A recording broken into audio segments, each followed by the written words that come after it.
A purebred cattle show is set to take place at the W.H. Lyon Fairgrounds. And joining us this morning is Brooke Hendricks with the event. Brooke, thanks for being here. Good morning. Thanks for having me. How was travel outside today? Not bad with the fog and stuff? It wasn't that bad. Inside the city, some that came in said there's a little fog, but I think that's a lot better than last week. Well, we'll take it, right? Tell us a little about this show that's coming up. What can people see there? Yeah, so this week, January 23rd through the 28th, we're hosting the 71st annual Sioux Empire Livestock Show. And so this week, members from the Sioux Falls community and outside the community are going to see, a wide variety of animals that come in. And we're most known for our cattle shows that are happening, of course, but we also have some pigs, sheep, and goats that'll come in. And so those will be there on Thursday, which is the day that I recommend the public comes out. And it is free for the public to come out and check out the animals and get connected back to agriculture.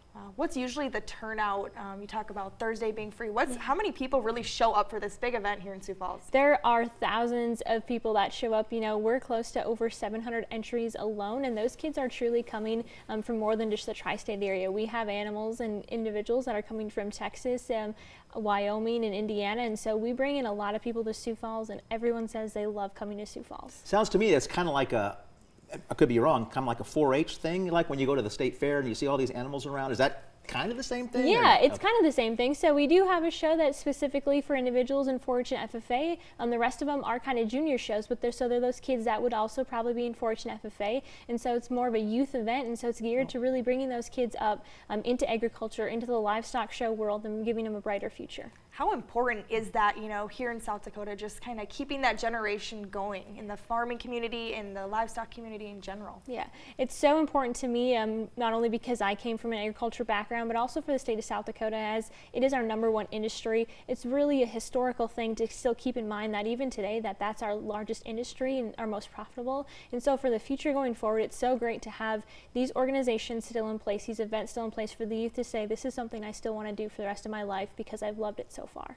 That was my next question. I was going to ask you. You're from a farming community, or like a background. Where are you from originally? I'm originally from New York Mills, Minnesota. So north central Minnesota is where I came from. We raise sheep and pigs. I went to South Dakota State University, and so that's how I've made my way back to Sioux Falls here, and I've really loved being back in South Dakota. Yeah.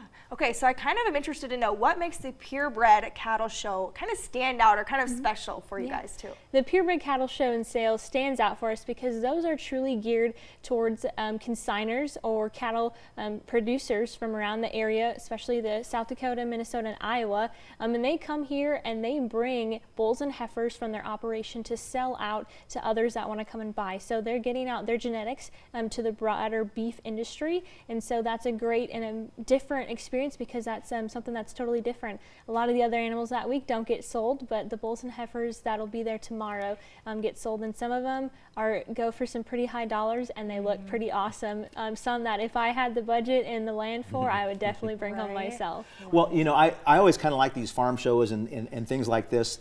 Although they're in the winter, it kind of gets you thinking, okay, spring's not too far away when these events are going on, right? So you got to start thinking about getting out in the fields and things like that. So, yeah. Well, thank you so much for being here this morning. We appreciate it. Thanks for having me. And we're going to be right back after the break.